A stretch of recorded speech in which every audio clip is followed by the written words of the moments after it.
Hello everyone, a very warm welcome to our conversation on Jammu and Kashmir. As part of this dialogue, we are pleased to be joined by a former civic leader whose work has focused on local governance, youth participation, and community development. It is a pleasure to introduce Toshif Rana. Hello, sir. Thank you so much. Hello. Former president of Municipal Corporation of Baramulla. Toshif Rana is a Kashmiri political activist and youth leader from Baramulla in northern Jammu and Kashmir. He has been engaged in local governance, policy advocacy, and community mobilization over a decade.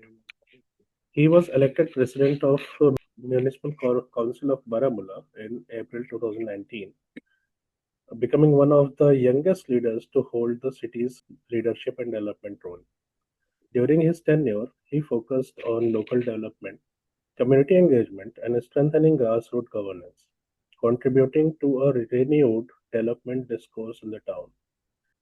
Born and raised in Baramulla, he is also a strong advocate for youth participation and social change.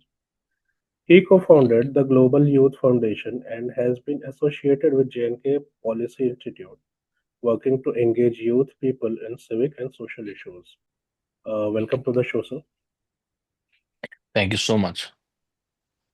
तो sir, जैसा कि हम जानते हैं through और introduction also हमने जाना कि आप बारामूला में पले बढ़े हैं। तो थोड़ा सा अपने बचपन के बारे में प्लीज बताइए। आपकी अपब्रिंगिंग कैसी थी और कौन से एक्सपीरियंसेस ने आपकी सोच बनाई? Thank you so very much मुझे यहाँ पे आज बुलाने के लिए, बात करने के लिए। मैं बारामूला के ओल्ड टाउन इलाके में पैदा हुआ हूँ, जिसको जी। तौहीदगंज कहते हैं। ओके। और मैं एक हम्बल बैकग्राउंड से आता हूँ। और मेरी जो स्कूलिंग है वो बहुत ही अच्छी है। यहाँ पे हमारा एक स्कूल है, बारामूला पब्लिक स्कूल। तो वहाँ से मेरी स्कूलिंग हुई है। फिर मैंने हायर सेकेंडरी बारामूला से ही पढ़ाई की है। और उसके बाद मैंने मास कम्युनिकेशन में, हमारे जो बारामूला में डिग्री कॉलेज है, तो वहाँ पे मैंने ग्रेजुएशन किया है। तो हालांकि मैं एक एक्टिविस्ट अपने आप को कहता हूँ, क्योंकि जो कॉलेज में, जो स्कूल में और जिस इलाके से हम आते हैं वो बहुत ही कॉन्फ्लिक्ट ओके। जोन उसे कहा जाता है। बहुत ही इफेक्ट हुआ था इस कॉन्फ्लिक्ट से, टेररिज्म से। और स्टोन पेल्टिंग्स हम देखते थे। बहुत ही अनसर्टेनिटी थी हमारे आसपास। तो उसी टर्माइल से हम गुजरे हैं, देखा है। तो बहुत सारी चीजें हमने बचपन में देखी हैं, जो हम दुआ करते हैं आगे ना देखे। तो मेरा ज्यादातर जो बचपन है वो बारामूला टाउन में ही गुजरा है।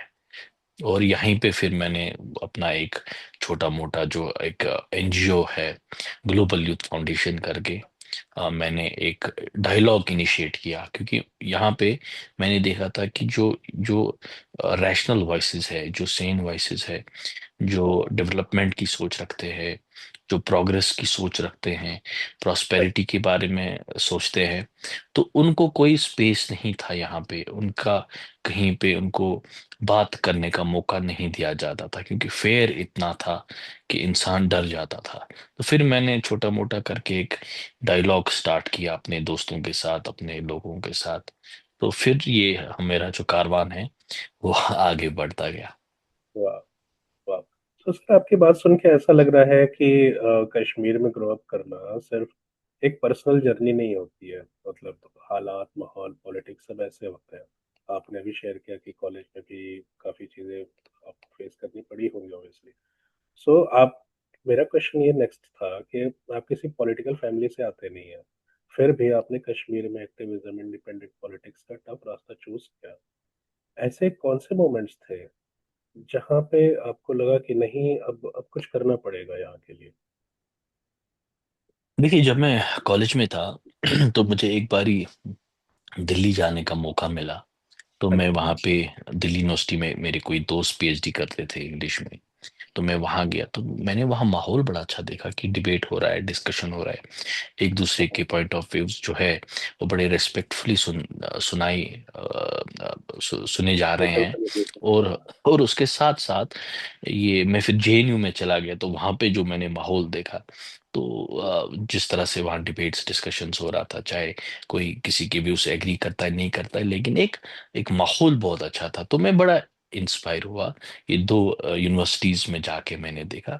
तो फिर जब मैं वापस आया, मैंने कहा ऐसा हमारे यहाँ तो नहीं होता है।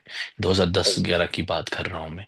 तो यहाँ पे जो एक माहौल जो था वो पूरा हाईजैक किया था एक्सट्रीमिस्टों ने, सेपरेटिस्टों ने। तो अब और आयरनी क्या थी, हम जैसे लोग अगर बात करते तो हमें थ्रेटन किया जाता था, जो कि मुझे जिसने मुझे बड़ा ये एनकरेज किया एक ही चीज ने कि, और स्ट्रेंथ मुझे मिली कि अगर इनकी बात मुझे पसंद नहीं है, अगर ये बात करते हैं तो मैं तो सुनता हूँ, लेकिन मेरी बात करने से ये मुझे क्यों बोलते हैं हम आपको नहीं छोड़ेंगे, थ्रेट्स आती है, इवन की डेथ थ्रेट्स आई है। मैंने बोला ये तो बड़ी स्ट्रेंज बात है। तो लेकिन मैं पीछे नहीं हटा, फिर मैंने जो देखा कि ये जो बड़ा ही इकोसिस्टम यहाँ पे जिस तरह से काम करता है, और ये यहाँ की नौजवानों की प्रोग्रेस के खिलाफ है, उनकी प्रॉस्पेरिटी के खिलाफ है, तो फिर मैंने पूरे कन्विक्शन से मैंने और काम करना शुरू किया। और हालांकि मुझे काफ़ी अपॉर्चुनिटीज़ आई, अगर मैं पर्सनल अगर मैं ग्रोथ देखता, अगर पर्सनल इंटरेस्ट देखता, तो अमेरिका में मुझे ऑफर आया था जॉब का, मैं जब वहाँ गया तो, लेकिन मैं रहा नहीं। मैंने कहा कि जो हम अक्सर जब चेंज की बात करते हैं, हम सोचते हैं कि चेंज करना है, लेकिन अगर हम उस चेंज में इन्वॉल्व नहीं हुए, वो चीज़ ठीक करने की कोशिश नहीं की, तो फिर हम बाहर जाएंगे, बाहर के मुल्कों में फिर बातें करेंगे, तो उसका कोई इम्पैक्ट नहीं होता है। लेकिन जहाँ पे इशू है वहाँ पे खड़े रहना, और इंसाफ के लिए खड़े रहना, पीस के लिए खड़े रहना, ये बड़ी चैलेंजिंग है। लेकिन इसके साथ साथ फिर इंसान at end of the day ये सोचता है कि कुछ तो हमने कंट्रीब्यूट करने की कोशिश कर रहे हैं अपनी सोसाइटी के लिए, अपने कंट्री के लिए, अपने लोगों के लिए। वाह। सो सर, आपके लिए वहाँ का जॉब का डिसीजन को डिनाई करके कश्मीर में रिस्की लाइफ के बीच में रहना, it must not be very easy. तो मेरा नेक्स्ट क्वेश्चन उसको कनेक्टेड ही है कि आपको as a municipal council president रहते हुए काफ़ी वायलेंट पोजीशंस का भी सामना करना पड़ा, काफ़ी प्रेशर्स भी आए आपके ऊपर, नो कॉन्फिडेंस मोशन भी हुआ आपके साथ। इन सब चीज़ों ने आपको एज अ लीडर कैसे चेंज किया सर? और कभी ऐसा लगा क्या, मतलब इन द वे कि अच्छा ठीक है, पब्लिक लाइफ और पॉलिटिक्स से थोड़ी दूरी बना लेते हैं? नहीं, कभी कभार, एक बारी मैं आपको सच बताऊंगा, जब मैं पहले ही प्रेसिडेंट बना, और जो एक नॉन पॉलिटिकल खानदान से कोई अगर आता है, उसके हम्म, लिए बहुत ही मुश्किल है स्पेस निकालना पॉलिटिकल स्फेयर में। क्योंकि ये जो अक्सर और बेशतर पॉलिटिशियंस हमारी बातें करते हैं, यूथ एम्पावरमेंट, नौजवानों का साथ, लेकिन अगर कोई नौजवान आगे आता है, और वो एक ऑर्डिनरी फैमिली से एक ऑर्डिनरी नौजवान आता है, सबसे ज्यादा परेशान यही सो कॉल्ड लीडर्स होते हैं कि ये कहाँ से आया, और उसको दबाने की कोशिश कैसे करें। और जो पास्ट में भी यहाँ पे हुआ है कि कॉन्फ्लिक्ट का, और ये जो टर्माइल का जो फायदा मेन स्ट्रीम पॉलिटिकल पार्टीज ने उठाया है, क्योंकि डर का माहौल था, लोग खुल के नहीं आ पा रहे थे इलेक्टोरल प्रोसेस में, लीडरशिप में। तो उनने एक एक एक ट्रेंड सेट किया था कि एक आम आदमी जो है, आम लोग जो है वो नहीं आ सकते। इसलिए मेरे लिए बहुत चैलेंजिंग रहा, क्योंकि बारामूला में मुझे लोग पसंद भी करते हैं और सपोर्ट भी करते हैं, और ये भी बोलते हैं कि आपने काम किया। और मैं अपसेट एक दो बार ही हुआ कि अगर मैंने काम किया है, मैं फोकस कर रहा हूँ यहाँ की लोकल डेवलपमेंट की प्रोग्रेस में, हम अपना 100% दे रहे, तो अपोजिशन क्यों हो रही है कि नो कॉन्फिडेंस मोशन। फिर मुझे पता लगा कि ये पॉलिटिक्स बड़ी टेढ़ी चीज है। ये चाहते नहीं है लोग किसी आम इंसान को एम्पावर करें, या उसको देखें एम्पावर होते हुए। तो ये मेरे लिए बड़ा चैलेंजिंग था।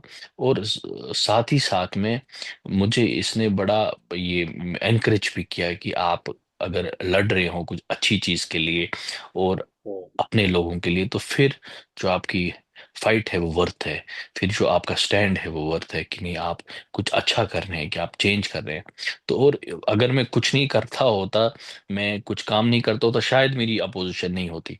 कैसे वैसे ही इसको लोग पसंद ही नहीं कर रहे हैं। लेकिन जितना आप काम करते हैं, जितना आप लोगों के लिए अवेलेबल रहते हैं, जितना आप चाहते हैं कि आप लोकली जो है लोगों के लिए काम करें, डेवलपमेंट के फ्रंट पे, या जो दूसरे यूथ एंगेजमेंट करें, तो ये हम जैसे लोगों के लिए बड़ा चैलेंज, और आज भी बड़ा चैलेंजिंग है। वाह।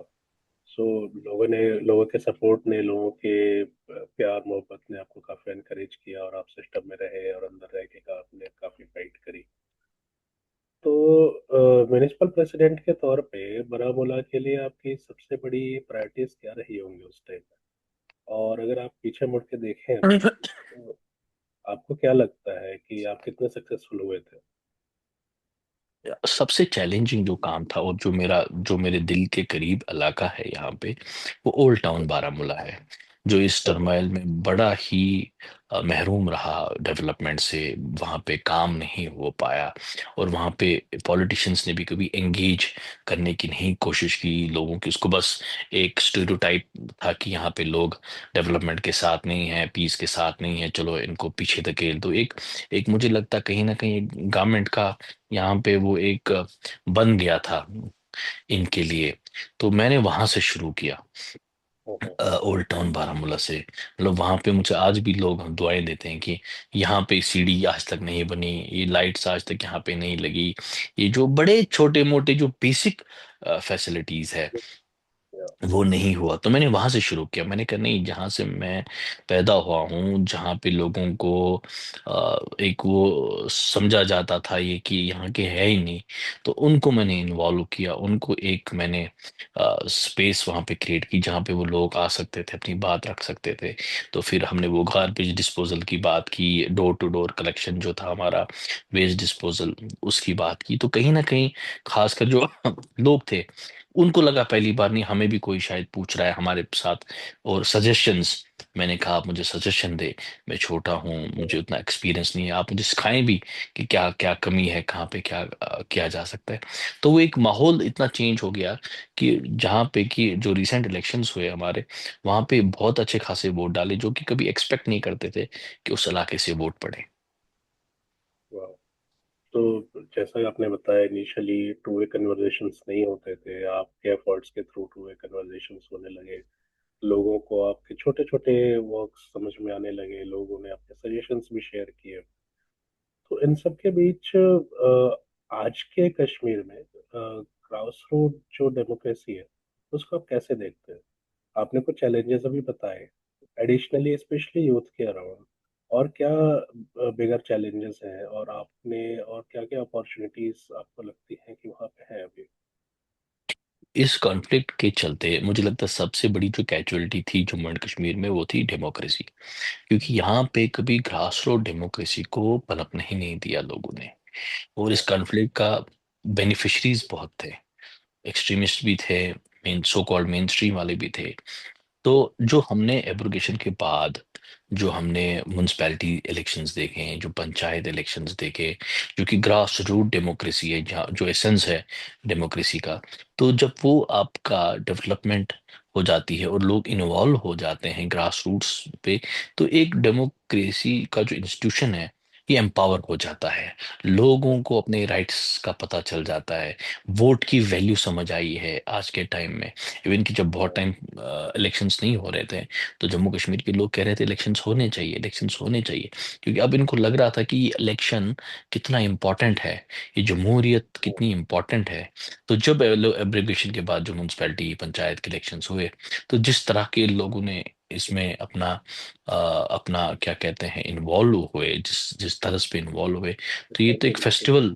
फेस्टिवल सा था कि। और फिर जब डेवलपमेंट भी हुए, जो फंड्स भी आए, जो काम हो गए, तो वो बड़ा ये गेम चेंजर था यहाँ पे, कि जिस तरह से लोगों को समझ आया कि ये कितना इम्पोर्टेंट इंस्टीट्यूशन है, इंस्टीट्यूशन ऑफ जो डेमोक्रेसी है। तो इसमें हमने आज तक जिस चीज़ से दूर रहे, जिस चीज़ को हमने पनपने नहीं दिया, या कॉन्फ्लिक्ट था, या फेयर था, या बहुत सारी चीज़ें जम्मू कश्मीर में थी, तो आज देख रहे हैं कि चेंज, आज देख रहे हैं बदलाव, आज एक्सपेक्टेशंस बहुत बड़ी है लोगों को, गवर्नमेंट से, पॉलिटिशियन से। पहला ये नहीं था, पहले ध्यान नहीं देता था कोई। तो काफी चीजें चेंज हुई है, या सिक्योरिटी सिनेरियो में भी काफ़ी चीज़ें चेंज हुई है। लोकल रिक्रूटमेंट नहीं हो रही, हमें हमारे बच्चे। और एज अ नौजवान, जिस चीज़ का मुझे दुख हमेशा रहता था, क्योंकि हमने बहुत सारी जानें देखी जाते हुए, एक नौजवान मरते हुए देखे जो हम नहीं चाहते थे। और आज शुक्र है ऊपर वाले का कि हम वो चीज़ नहीं देख रहे हैं। कहीं ना कहीं हम इस चीज़ से खुश है कि ये जो हमारा जम्मू कश्मीर है, या खुसूसन जो कश्मीर खत्ता है, ये पीस की ओर, प्रोग्रेस की ओर जा रहा है।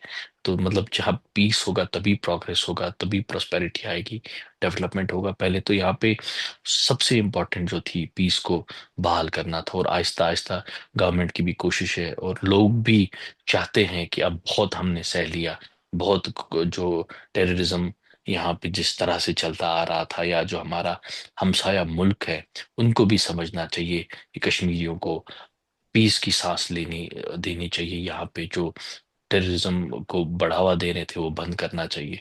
तो कहीं ना कहीं लोग भी आज उस चीज के खिलाफ खड़े हैं, और वो चीज समझते हैं। ट्रू। सो बेसिकली आप ये कहना चाह रहे हो कि जो लोग पहले काफी वीक फील करते थे, अब उनको डेमोक्रेसी के थ्रू एक वोटिंग पावर और मतलब और भी फील होता है कि नहीं, अब उनके पास एक प्लेटफॉर्म है, उनको यूज करना चाहिए, स्पेशली यूथ्स को, बिल्कुल, जो लोगों ने बिल्कुल, फेस किया। बिल्कुल, तो बिल्कुल, आपने मैंने देखा है, आपने कई जगह पे आप डिपेंडेंसी माइंडसेट की जगह आप अकाउंटेबिलिटी माइंडसेट को प्रमोट करते हो। बिल्कुल। तो आपने काफी इलेबोरेटिव तरीके से बताया भी कि ये कैसे वर्क करता है, बट अगर ग्राउंड रियलिटी पे अगर हम बात करें तो ये कैसे वर्क करता है? देखिए, यहाँ पे जिस खत्ते की आप बात कर रहे हो, जहाँ पे कॉन्फ्लिक्ट हो, जहाँ पे गन कल्चर हो, जहाँ पे खौफ हो, दहशत हो, तो वहाँ पे जो नौजवान हैं, उनसे अगर हम कुछ चीजें एक्सपेक्ट करें जो कि नॉर्मल चीजें हैं, वो बेवकूफ़ी है। जिस तरह से मैंने, जिस खौफ व हिरास में मैंने देखा नौजवानों को बढ़ते हुए, जिस उम्र से वो गुजरते हैं, तो वहां पे मुझे लगता था कि एक तरह का माइंडसेट बन गया था। ये अकाउंटेबिलिटी, ये जस्टिस, ये बाकी चीजें भूल गए थे। तो जो ही हालात चेंज हुए, जितना हमारा इंटरेक्शन रहा हमारे लोगों के साथ, हमारे बच्चों के साथ, आज वो अकाउंटेबिलिटी की बात करते हैं। आज वो पूछते हैं अपने लीडर्स से और क्वेश्चन करते हैं, जो कि पहले था नहीं। पहले तो डर था, और किसी मेन स्ट्रीम राइट। लीडर से भी क्वेश्चन करे वो भी डरता था, कहीं ये कुछ करवा ना दे। और यहाँ पे ब्लेम गेम बहुत चलता आ रहा था, कौन किसको मारता था यहाँ पे कुछ पता नहीं, अनआइडेंटिफाई गनमैन। तो यहाँ पे बड़ा खौफ था ओवरऑल, लोग डरते बहुत थे। तो आज वो चेंज हुआ है। आज हम देखते हैं कि जहाँ पे एक नौजवान खड़ा होकर अपने लीडर्स से बात करता है, या आप सोशल मीडिया पे खुल के बात करता है, तो कहीं ना कहीं ये चेंज हमें देखने को मिल रही है। क्योंकि जिस तरह से जितना नौजवान सिस्टम में इन्वॉल्व होगा, जितना नौजवान आगे चलेगा, जितना नौजवान इलेक्शंस में पार्टिसिपेट करेगा, उतना ही आप देखोगे कि चेंज, उतना ही नौजवान को भी लगता है कि मेरा फ्यूचर है, ये डार्क नहीं है, कॉन्फ्लिक्ट नहीं रहेगा। शायद आगे आने वाला टाइम बहुत ही अच्छा होगा, जॉब अपॉर्चुनिटीज होगी, इन्वेस्टमेंट होगा। क्योंकि यहाँ पे खाली जो एक जो हमारा बड़ा लार्ज तबका था, वो खाली गवर्नमेंट जॉब्स के ऊपर ही नजर थी। तो कहीं ना कहीं अब वो माइंडसेट भी चेंज हो रहा है। तो अब ये समझ आता है लोगों का कि पीस का कितना फायदा है कश्मीर को। तो बेसिकली कश्मीर का यूथ अब काफी एडवांस होने की तरफ मूव करना चाह रहा है, जैसा कि आपने कहा कि सिर्फ गवर्नमेंट जॉब से भी डिपेंडेंट नहीं होना चाह रहा है। और ऑब्वियसली जो सेपरेटिस्ट माइंडसेट के लोग जो उनको एम्प्लॉय करते थे, उससे तो बिल्कुल ही अब किनारा चाह रहे हैं वो लोग। तो बेसिकली टेररिज्म, सेपरेटिस्ट पॉलिटिक्स और 1990 के जो कश्मीरी पंडित एक्सोडस हुआ उस चैप्टर के बाद, जैसा आपने कहा कि कश्मीर के यूथ जो है वो सोशल और पॉलिटिकल माहौल को अब बदलता हुआ देख रहे हैं। इसको आप मतलब आपने ऑलरेडी बताया, इसको आप और कैसे, आपका विजन क्या है कि आप अपने विजन के मुताबिक इसमें क्या चेंजेस, और कश- अभी टाइम में क्या चेंजेस आप फील करते हो कि उसकी नीड है, उसकी जरूरत है, जो अभी होनी चाहिए? मैं मेरा बड़ा इसमें डिफरेंट एक स्टैंड है। ये एक ब्लॉट है कश्मीरियत पे, बहुत ही बड़ा दबा है जो हमारे कश्मीरी पंडित भाइयों को यहाँ से भागना पड़ा है। बड़ा हम्म। बोलता हूँ भागना पड़ा, जान बचानी पड़ी, क्योंकि मेरी काफी जो दोस्ती है मेरी कश्मीरी पंडितों के साथ है। काफी एक वो गहरा रिश्ता है। और मैं जब देखता हूँ किसी बुजुर्ग कश्मीरी पंडित को जब वो स्टोरी अपनी नरेट करती है तो आंखों से आंसू आते हैं। ये बहुत ही बदकिस्मत वाक़ा है हमारी हिस्ट्री में। और हमारी एक बड़ी शेयर्ड हिस्ट्री थी, अब हमारे बड़े कल्चरल वैल्यूज थे। अगर अब कश्मीरियत की जब हम बात करते हैं, एक दूसरे के साथ बड़ा प्यार और मोहब्बत था, लेकिन साथ साथ में एक खौफ भी था उन दिनों टेररिज्म का, टेररिस्टों का, कि लोग नहीं बोल पाते थे। और हालांकि जब हमारे कश्मीरी पंडित यहाँ से भाग गए जान बचाने के लिए, तो काफी कश्मीरी मुस्लिम्स को भी निकलना पड़ा जो कि टेररिस्टों के निशाने पे थे, जो तब कश्मीरी पंडित्स के साथ थे। बहुत लोग कश्मीरी मुसलमान भी यहाँ मारे गए, लेकिन मैं उसको कभी इस नजरिए से नहीं देखता हूँ। कश्मीरी मुसलमान हो, कश्मीरी पंडित हो, कश्मीरी सिख हो, है तो सब हम इंसान ही। खून तो हम सब का लाल है, किसी का भी बहा हो, लेकिन खून यहाँ पे बहा है। और ये बहुत ही, मतलब मैं कहता हूँ कि ये अगर कुछ ऐसा हो तो इस वाक़े को हम बदल दें। लेकिन साथ साथ मैं आपको ये बात बताना चाहता हूँ कि जो हम हमेशा गवर्नमेंट की बात करते हैं कि गवर्नमेंट कश्मीरी पंडितों को रिहैबिलिटेट करेगा, गवर्नमेंट में उससे थोड़ा सा मेरा एक नजरिया डिफरेंट है। ये हम लोगों को इनिशिएटिव लेना है। कश्मीरी पंडित अगर वापस आना चाहता है, ये लोगों में सेफ फील करना चाहिए। ये जिस तरह से ये पहले रहते थे, जो ये यहाँ के जो एथनिक जो लोग थे, जितनी एथनिसिटी अपनी खोई, जिन्होंने अपना घर बार खोया, अब हम लोग गवर्नमेंट से कहते हैं इनको कॉलोनीज बना के, तो जो कि बड़ी अफसोस की बात है जब मैं देखता हूँ कश्मीरी पंडित कॉलोनीज में बैठते हैं। क्योंकि जो यहाँ के ओरिजिनल बाशिंदे हैं, तो वो क्यों डर और माहौल और उस माहौल में रहे उसमें। हम जो कश्मीरी जो मुसलमान हैं, जो मेजॉरिटी है, ये हमारी जिम्मेदारी बनती है, ये हमारा रोल बनता है कि ऐसा माहौल बनाए जहाँ पे कश्मीरी पंडित, कश्मीरी सिख बिला खौफ वसवास से रहे, जहाँ के वो रहने वाले हैं। अगर ओल्ड टाउन का कश्मीरी पंडित है, वो क्यों नहीं ओल्ड टाउन में रहेगा, वो क्यों सिक्योरिटी जोन में रहेगा। कहीं ना कहीं हम लोगों को भी अपने गिरेबान में देखना है, क्वेश्चन करना है। We have to question ourselves कि हमारी रिस्पॉन्सिबिलिटी क्या बनती है, हमारा कहाँ पे गलत रहे हैं, हमें कहाँ पे ठीक करने की जरूरत है अपने आप को, अपने सोसाइटी को। और सबसे बड़ी बात जो है, बदकिस्मती से यहाँ पे जो बड़ा विक्टिम रहा है, वो सच रहा है। न कभी सच बोला गया यहाँ पे, न कभी सच सुनाया गया यहाँ पे, न कोई सच सुनने के लिए तैयार था इस खौफोर माहौल में। तो हम एक है, हमारा खून एक है, हमारी जुबान एक है, हमारा कल्चर एक है। तो हम चाहते हैं और हमारी कोशिश भी है कि आने वाले टाइम में हम एक होके रहें जम्मू कश्मीर में। ठीक है सर। ये ऑलरेडी काफी वायलेंट इंसिडेंट का डिस्कशन हो रहा था, तो मैंने सोचा एक और क्वेश्चन से रिलेटेड पूछ ही लेता हूँ कि क्योंकि पुराने जख्म जैसे आपने अभी शेयर किया कि पुराने जख्म आके जब बात करते हैं तो हरे हो जाते हैं, तो पहलगाम अटैक के बारे में सर आपने उसको कैसे इंटरप्रेट किया था, नंबर वन। और दूसरा, आपको क्या लगता है, मतलब इन जनरल जो कॉमन पब्लिक पब्लिक डोमेन में जो डिस्कशन हो रहा है कि इसको सिक्योरिटी, ट्रस्ट और पीस बिल्डिंग के जो डीपर चैलेंजेस हैं, मैं किसी के फारे अगेंस्ट के बारे में नहीं बात कर रहा हूँ, बट जो डीपर चैलेंजेस है, जो जेन्युइन चैलेंजेस जो आप कह रहे हो लोग नहीं बात करते, मैं आपसे जानना चाह रहा हूँ उसके बारे में। आप मतलब आप क्या बताता है ये चीज। देखिए ऑनेस्टली, मैं ऐसा इंसान हूँ जो, अगर आप मेरे सोशल मीडिया पे मेरे पोस्ट या वीडियोस देखेंगे, मेरी हमेशा कोशिश रहती है मैं सच बोलूं, मैं किसी को अपीज ना करूं, मैं किसी को खुश करने के लिए नहीं हूं। और हम चाहते हैं कि ये जो सियासत है अपीजमेंट की, ये हिपोक्रेसी की, ये हम जैसे लोग चेंज करें, हम सच बोले। चाहे हम जीते हारें, मैटर नहीं करता, लेकिन एक स्टैंड, एक ऑनेस्ट स्टैंड हो। मैं आपको एक क्लियर बात बताऊंगा। जब आपने इलेक्शंस में एब्रोगेशन के बाद यहाँ पे एक जो माहौल बना था, लोगों को लगा था कि बहुत हालात खराब हो, और हमें भी लगा था कि एब्रोगेशन से बड़ा बुरा होगा, ये होगा वो होगा। लेकिन एब्रोगेशन के बाद हालात थोड़े सुधर गए, चेंज हो गया। यहाँ पे ऐसा जो रश था, टूरिस्टों का, टूरिज्म प्रमो ये बहाल हो गया था। काफी चीजें स्ट्रीमलाइन हो रही थी, और काफी कुछ चीजें हो रही थी यहाँ पे, जो कि मैंने खुद देखी, जो खुद मैंने जो चेंज देखी मैंने। कह रहा हूँ कि ये तो जो जो जो यहाँ पे प्रोग्रेस हो रहा था, जो प्रॉस्पेरिटी आ रही थी जम्मू कश्मीर में, तो ये एक एक एक बूस्ट हुआ था टूरिज्म एब्रोगेशन के बाद। यहाँ पे जो नैरेटिव एक चेंज हो रहा था, हर एक पैसा कमाने की बात कर रहा था, जो कि बहुत इस कॉन्फ्लिक्ट से परेशान हो गए थे। एक क्या कहते हैं, स्ट्रीट वेंडर से लेके, एक ड्राइवर से लेके, एक टूरिस्ट गाइड से लेके, हर एक के पास पैसा आ रहा था। तो कॉन्फ्लिक्ट भूल जा रहा था लोगों को, कहीं ना कहीं वो अपने फ्यूचर की बात कर रहे थे।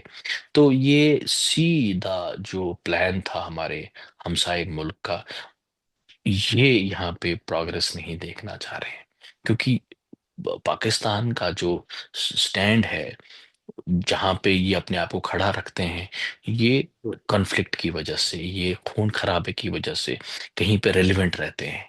क्योंकि इनकी रेलिवेंस तब है जब खून खराबा होगा यहाँ पे, जब लोग मरेंगे, जब तबाही होगी, तभी रेलिवेंट रहते हैं, तभी अब बात करते हैं कश्मीर की। लेकिन मैंने देखा है कि जिस तरह से पहलगाम अटैक को प्लान किया गया है, कि मजहब पूछ के उनको मारा गया, उनका नाम पूछ के, ये एक बहुत बड़ी साजिश थी।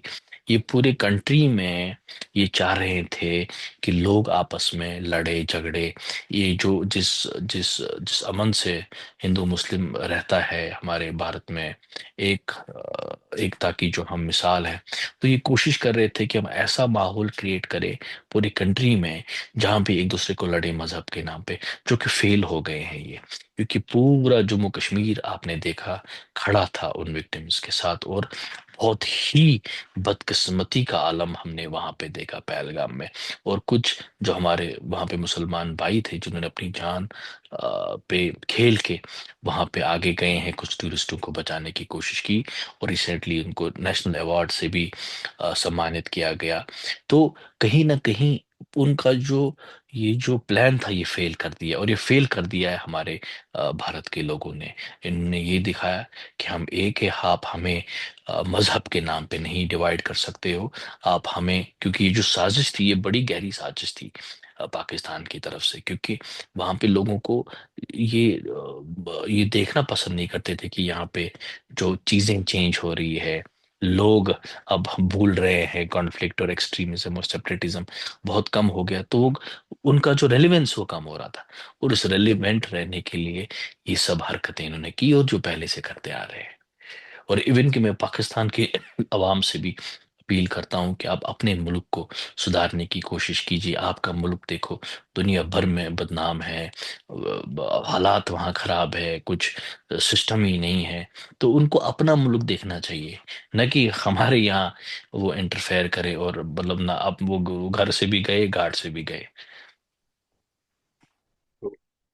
तो आपने काफी डेप्थ में इसको ऑलरेडी कवर कर लिया, बट एक पोर्शन जो इसको काफी कनेक्ट करता है, वो आर्टिकल 370 है, जिसके बेसिस पे जो मतलब जो आर्टिकल 370 हटा, फिर इन लोगों का जो पाकिस्तान से जो एजेंडा चलता था, सॉरी, उसके उसकी रूट्स काफी ब्रेक हुई आर्टिकल 370 के एब्रोगेशन के बाद, ऐसा पब्लिक में एक सेंटिमेंट है। तो मैं एक्चुअली आपसे जानना चाह रहा था कि आर्टिकल 370 हटाने के बाद ग्राउंड पे क्या रियल चेंजेस आप देख रहे हो, जो लोगों के बीच में दिख रहे हैं, चाहे वो डीडीसी इलेक्शंस हो, चाहे डीडीसी हो, चाहे असेंबली इलेक्शंस हो, या नेशनल इलेक्शंस हो।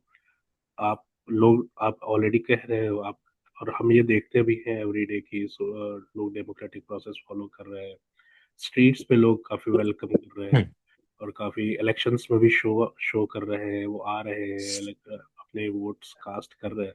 आप इसमें आपके क्या अपने ओपिनियन है, क्या विजन है? देखिए, सबसे बड़ी चीज जो है एब्रोगेशन ऑफ 370 के बाद, ये एक बड़ा पॉलिटिकल मुद्दा था यहाँ पे। बहुत सारे लोग इसके खिलाफ भी थे कि ये नहीं हटना चाहिए। हमारी जो कुछ चीजें जो गवर्नमेंट ऑफ इंडिया ने हमसे वादा किया है, ये बहुत बड़ा मुद्दा था।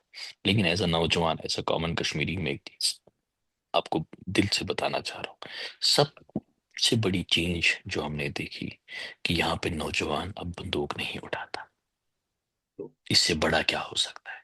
यहाँ पे एक जो माँ है, जो हमेशा इस चिंता में होती थी कि मेरा बच्चा घर वापस आएगा कि नहीं आएगा, अब उसको वो चिंता नहीं है। अब उसको पता है कि मेरा बच्चा घर आएगा। तो अगर आप एक जान को बचाने में सक्सेसफुल होते हैं, तो उससे बड़ा चेंज क्या हो सकती है? सही बात। सर, थोड़े से अब यूथ की तरफ फोकस करते हैं हम। तो क्योंकि ऑब्वियसली फ्यूचर हमारा कश्मीर का यूथ ही डिसाइड करेगा।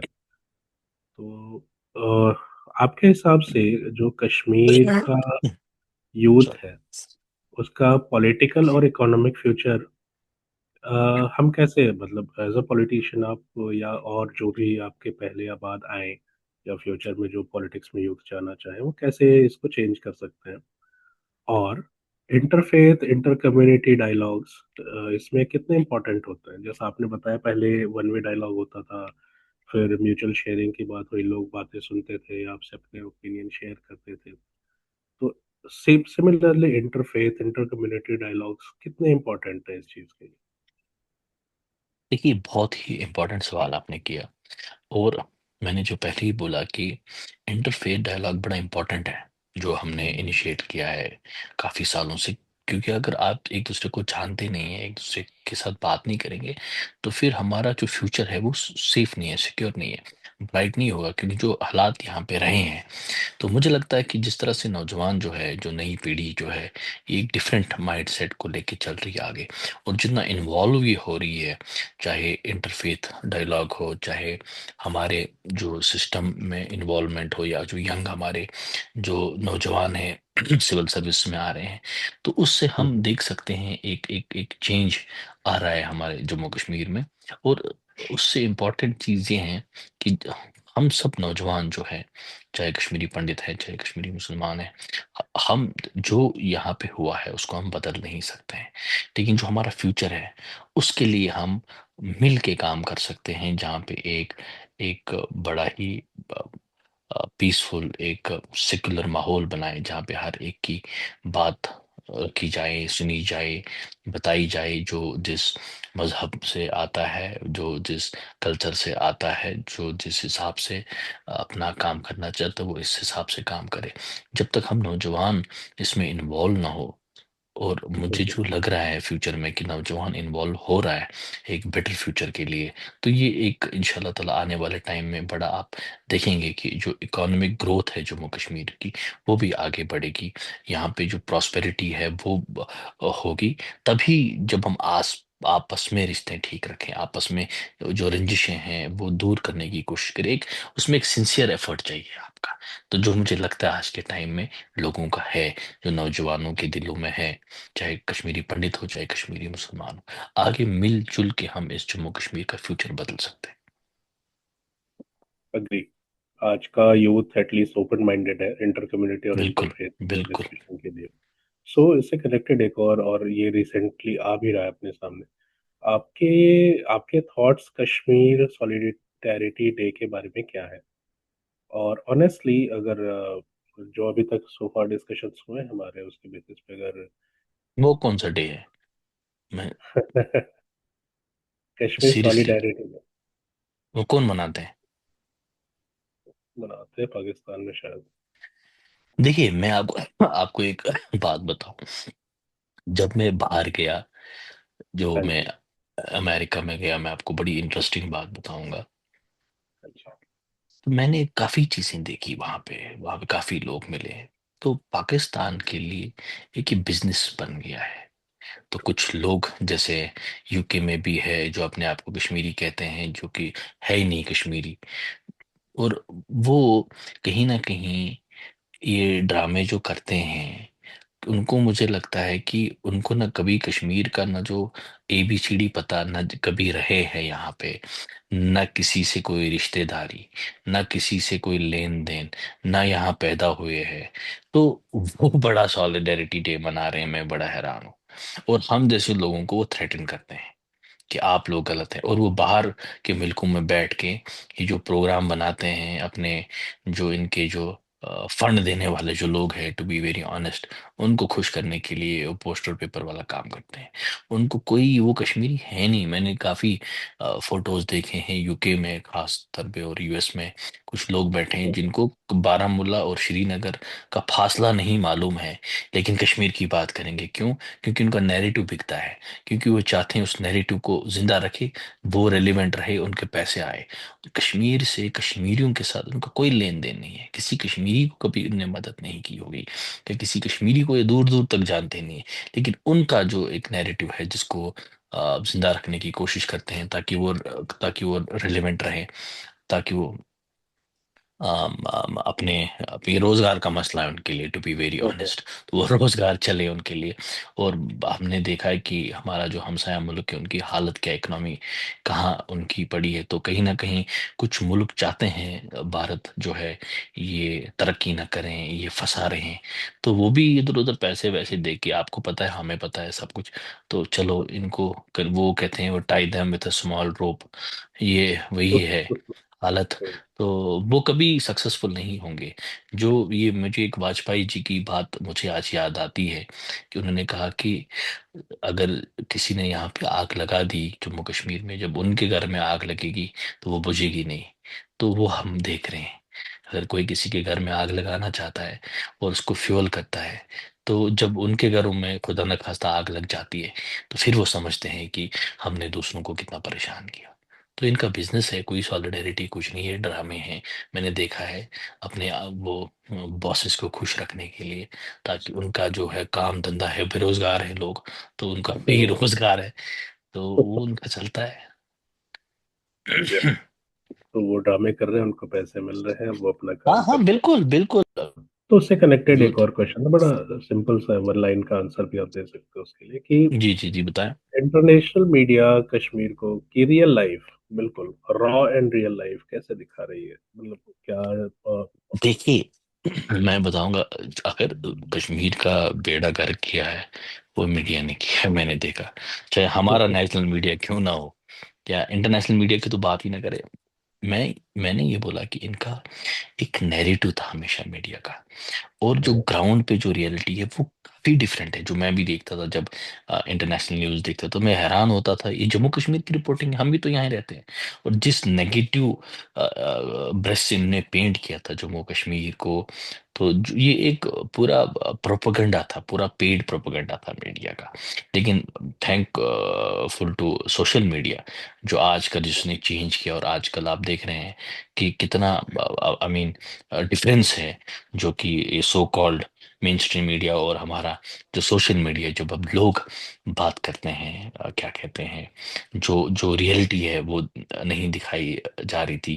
क्योंकि इस कश्मीर को सब ने एक लेबोरेटरी समझा था अपने टीआरपीज के लिए, अपने इवन की कॉन्फ्लिक्ट कॉन्फ्लिक्ट चिल्लाने से काफी जगह स्कॉलरशिप भी मिलता था।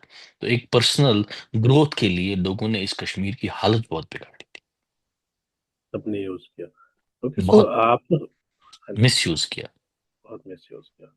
सर, आप बहुत सारे पीस डायलॉग्स और इंटरनेशनल लीडरशिप प्रोग्राम्स का भी हिस्सा रहे हो, तो इन प्रोग्राम्स ने और इन डायलॉग्स ने आपकी सोच कैसे बदली, और आप वहां से क्या चीज कश्मीर लेकर आए, और आपने क्या अप्लाई किया, और आगे क्या अप्लाई करना चाहते मुझे एक इंटरेस्टिंग बात बोलूं, मुझे लगता है कि मेरी सोच बदलने से ज्यादा मैं उनकी सोच बदलता जा रहा था जिस जिस प्रोग्राम में जाता था। और जो जम्मू कश्मीर के बारे में वो एक स्टीरियोटाइप एक इन्होंने पूरा इमेजिन करके रखा था कि यहाँ पे ये नहीं होता, वो नहीं होता, इस तरह की चीजें नहीं होती, वहाँ पे लोग स्कूल नहीं जाते, वहाँ पे ये हो? सब चीजें नहीं है। तो मैं हैरान होता था जब मैं इंटरनेशनल कॉन्फ्रेंस में लोगों को देखता था बात करते हुए। मैं समझ नहीं पाता था कि ये ना कश्मीर में रहे हैं, ना कश्मीर आए हैं, लेकिन बातें ऐसी करते हैं कि मैं हैरान होता था। मैं कहता था मैं कश्मीर से हूँ, मैं कश्मीरी हूँ, और मैं बारामूला में रहता हूँ। मैं कभी कहीं माइग्रेशन नहीं किया, कहीं किसी दूसरे मुल्क में नहीं रहता, मैं अपने मुल्क में अपने इलाके में रहता। तो मेरी बात शायद आपसे ज़्यादा वैलिड होगी।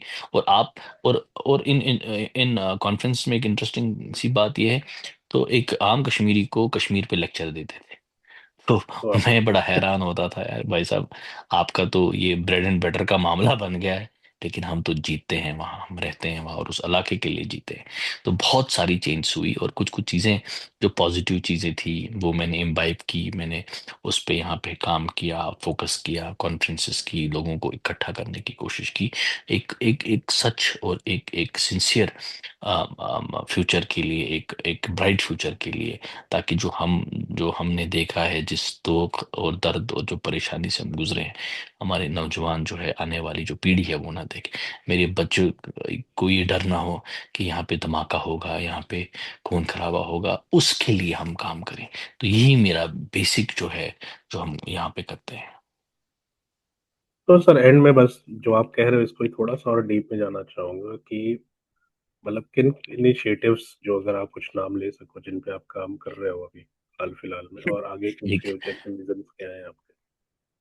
देखिए, अभी मैंने रिसेंटली असेंबली इलेक्शंस कॉन्टेस्ट किया था, और I took more than 5,000 votes as an independent candidate.